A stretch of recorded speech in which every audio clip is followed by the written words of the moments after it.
Hello, welcome back to the reading of the poem of the Man God, written by Maria Valtorta, Volume 1. Chapter 49, Part 1, The First Meeting of Peter and the Messiah. 13th October 1944.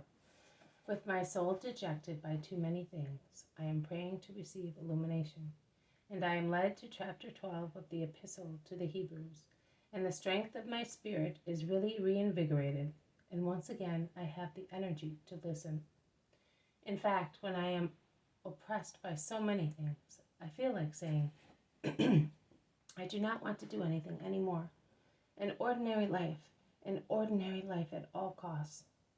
But I know who it is who speaks, and I see him look at me with loving, beseeching eyes, and I can no longer say I do not want.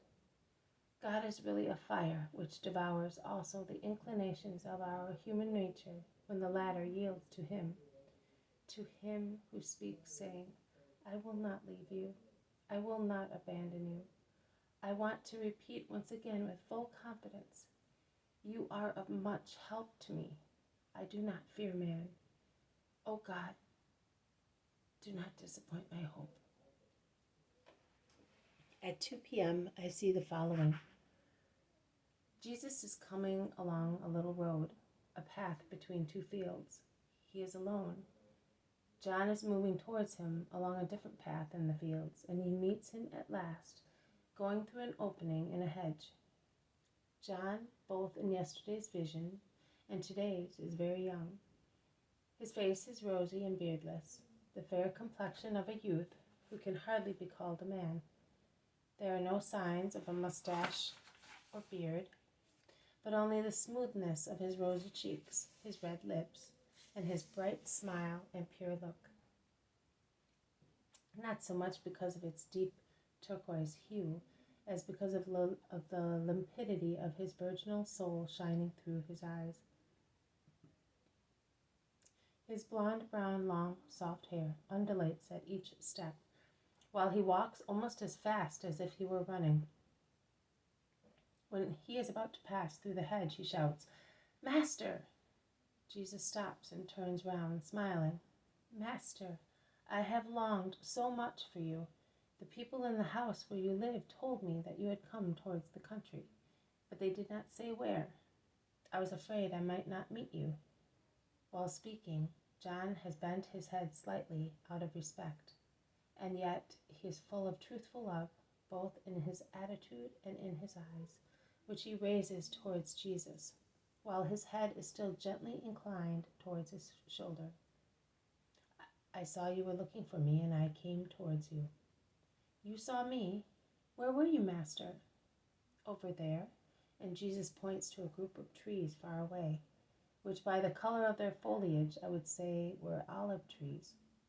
I was over there, I was praying and thinking what to say this evening in the synagogue, but I came away as soon as I saw you. But how could you see me, if I can hardly see the place, hidden as it is behind that hedge? And yet, you see, here I am. I came to meet you because I saw you. What the eye does not do, love does. Yes, love does. You love me, therefore, Master?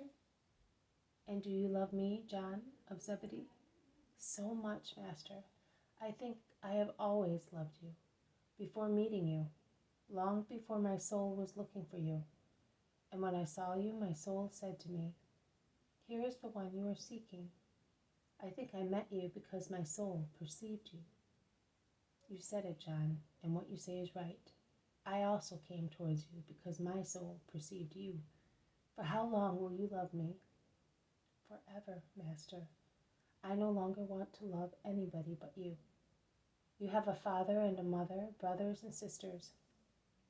You have your life, and with your life you have a woman and love. How will you be able to leave all that for my sake?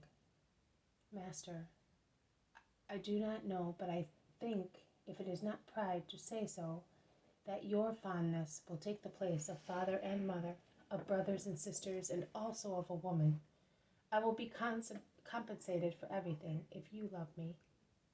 And if my love should cause you sorrows and persecutions, They will be nothing if you love me. And the day I should die? No, you are young, Master. Why die?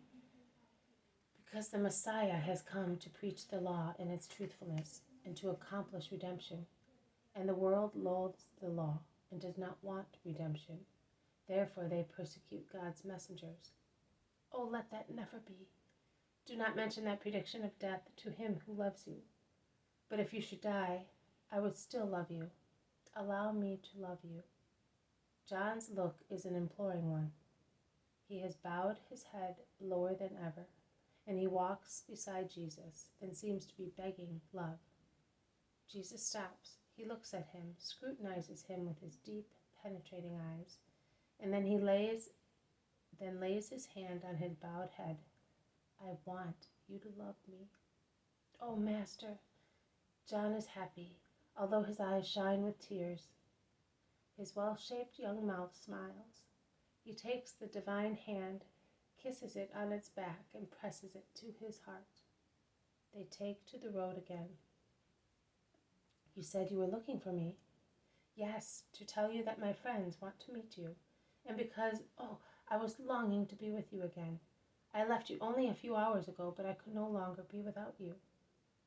Have you therefore been a good announcer of the word? Also James, Master, spoke of you in such a way as to convince them, so that also he who had no confidence, and is not to be blamed because his reserve was due to prudence, is now convinced. Let us go and give him full assurance. He was somewhat afraid. No, not afraid of me. I have come for good people, and even more for those who stand in error. I want to save people, not to condemn them. I will be full of mercy with honest people. And with sinners? Also, by dishonest people I mean those who are spiritually dishonest, and hypocritically they feign to be good, whereas they do ill deeds.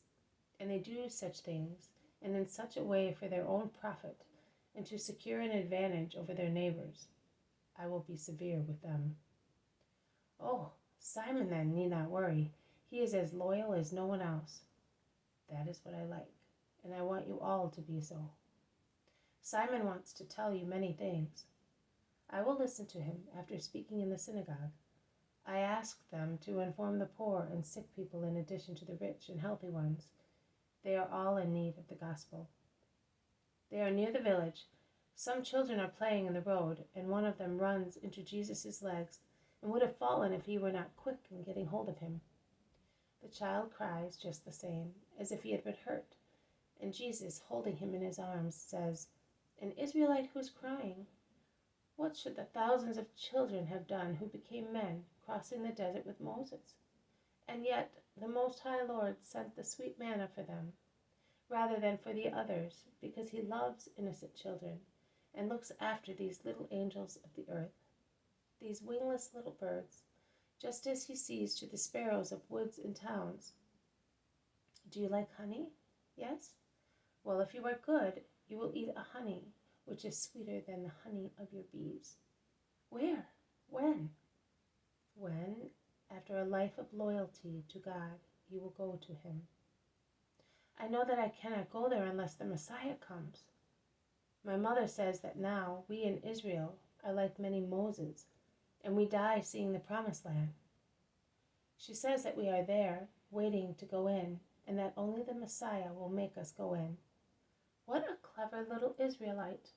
Well, I tell you that when you die, you will go to paradise at once, because the Messiah will already have opened the gates of heaven. But you must be good. Mummy! Mummy! The child slides down from Jesus' arms and runs towards a young woman who is entering her house holding a copper amphora. Mummy, the new rabbi told me that I will go to paradise at once when I die, and I will eat so much honey. If I am good, I will be good. God grant it. I am sorry, Master, if he troubled you. He is so lively. Innocence does not trouble woman. May God bless you, because you are a mother who is bringing her children up in the knowledge of the law. The woman blushes at being praised and replies, May the blessing of the Lord be with you too. And she disappears with her little one. Do you like children, Master? Yes, I do, because they are pure, sincere, and affectionate. Have you any nephews, Master? I have, but my mother, in her there is purity, sincerity, and love of the most holy children, together with wisdom, justice, and the fortitude of adults. I have everything in my mother, John. And you left her? God is above also, the holiest mother. Will I meet her? Yes, you will. And will she love me? She will love you, because she loves whoever loves her Jesus. Then you have no brothers? I have some cousins on my mother's husband's side. But every man is my brother, and I have come for everybody. We are now at the synagogue. I am going in, and you will join me with your friends. John goes away, and Jesus goes into a square room with the usual display of triangular lamps and lecterns, with rolls of parchment. There is already a crowd waiting and praying. Jesus also prays. The people whisper and make their comments behind him as he bows to the head of the synagogue, greeting him, and he asks for a roll at random. This has been a reading from the poem of the Man God, written by Maria Valtorta, Volume 1, Chapter 49, Part 1, First Meeting of Peter and the Messiah. Thank you for listening. I will see you tomorrow. May God bless you, and may peace be with you.